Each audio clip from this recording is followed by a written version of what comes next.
Hello everyone, this is Lily. I've received numerous requests regarding team building, especially for the new Memory of Chaos.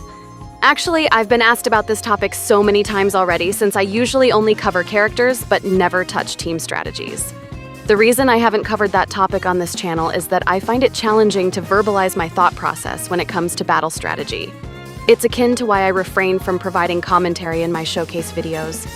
Sometimes I just know what to do due to past experiences, while other times it's pure trial and error. But that's all right. I'll try my best to explain it.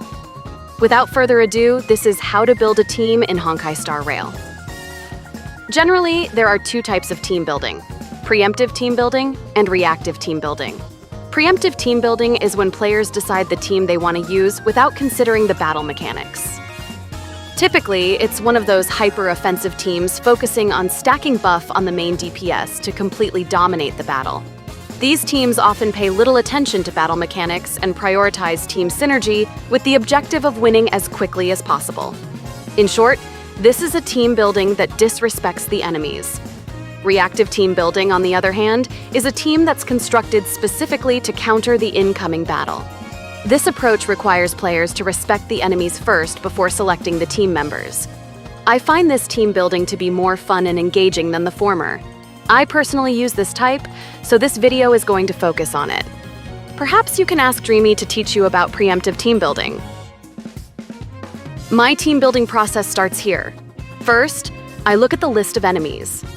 Take example floor 12. In the second half, we have a new enemy called Meme. The in-game screen already provides some information regarding the enemy, such as elemental weaknesses, resistances, number of phases, and abilities. If this information is enough for you, you can proceed to the next step. However, I don't see the most crucial information here, so I have to find it somewhere else. What I'm looking for is its toughness. I already know the toughness level of Trampler and Shapeshifter, but not for the Meme. Through an external source I can't disclose, for it contains leaks. It's revealed that Mimi's toughness is 720 or 24 break unit. This is the highest toughness in the game, by the way, nearly doubling that of previous bosses. But anyway, now that I have all the information I need, I can proceed to team member selection. Since I use Break Team, breaking the toughness is my main concern. Hence, I must select characters adept at countering the enemies on this floor. While Mimi is vulnerable to fire, wind, and imaginary elements, I mustn't solely focus on it due to the floor's mixed weaknesses. Hoyoverse has been increasingly clever at diversifying floor weaknesses. The only shared weaknesses in this floor are wind and imaginary, so I'll pay attention to these two elements first. My options are Dr. Ratio, Yukong, Sampo, and Dan Heng. Ideally, in a break team, toughness should be shattered within 2 rotations. More than 2 is too slow for my standard.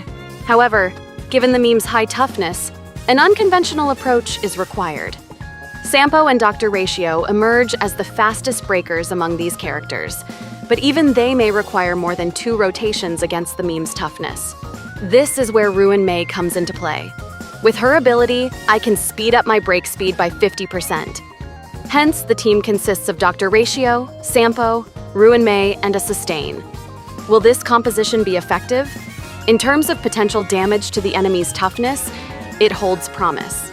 But there is a weak link, which is Sampo, who is particularly effective only when paired with Kafka, who in turn is better suited for the first half. In the end, I opt for Dr. Ratio as solo DPS, then augmenting his damage output even further by bringing one more support. Between Asta, Guinevere, Yukong, or Pella, I choose Pella because looking at the preceding enemies, her effectiveness outweighs the others.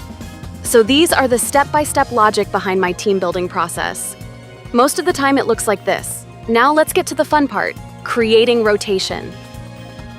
In the past, I meticulously crafted my rotations in Excel, calculating action sequences, skill point consumption, and break damage before applying them in-game.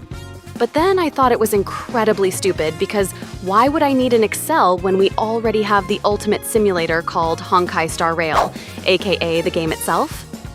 So now, after finalizing my team composition, I dive straight into battle, refining my rotation through trial and error. What you're about to watch is like the behind the scenes of my showcases. Before confronting the meme, I must first defeat Shapeshifter and Trampler.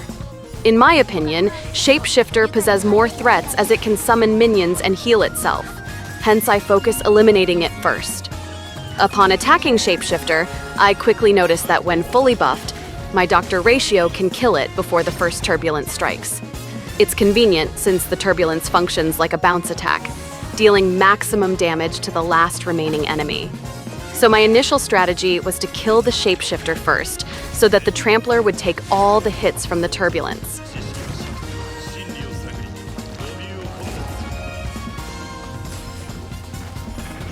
It went as planned, but I realized it wasn't optimal as 2 of Dr. Ratio's follow-up attacks are practically wasted, and the turbulence inflicted lesser damage than anticipated. Not like this rotation compromised my run or anything, but I personally think it is unsuitable for upload and opted to restart, refining the sequence. In the second attempt, I withheld Dr. Ratio's ultimate, leaving Shapeshifter at low HP and let the turbulence kill it.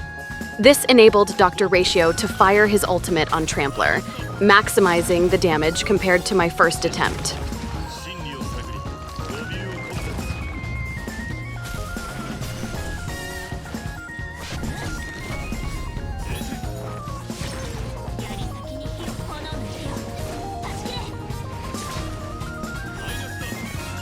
See? The Trampler now has much lower HP.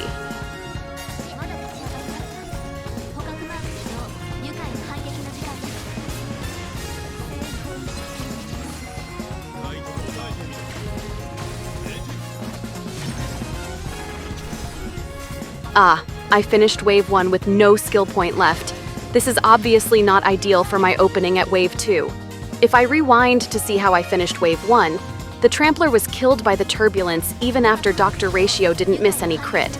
This means, since I couldn't go any faster anyway, I could slow down and use the remaining of this cycle to farm skill point. How do I achieve that? One of the reasons why Dr. Ratio dealt this much damage that lead to Trampler's death in this timing is because Pella's ultimate right here. If I didn't use her ultimate, the damage dealt by Dr. Ratio would be lower and the Trampler might survive the turbulence. Let's try it.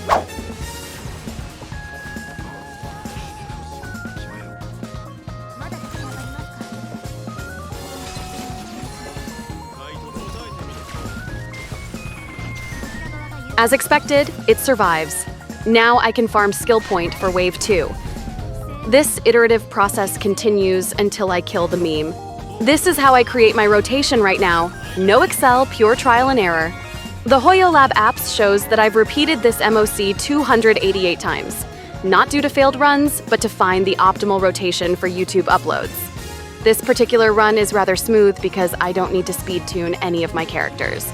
Sometimes I couldn't find the right rotation due to speed value and have to adjust my character speed. I hope you understand this explanation. It may not be the best explanation available on YouTube, but is certainly the only way I can think of to break down my thought process when it comes to building a team and creating team rotation. This guide primarily caters to break team enthusiasts, though. If you're using other strategies, it may not offer the assistance you seek. However, I've noticed a rising trend in the popularity of break teams, which brings me great satisfaction. Now, I'm curious about your methods. If you have any insights or techniques that could enhance mine, please share them in the comments below.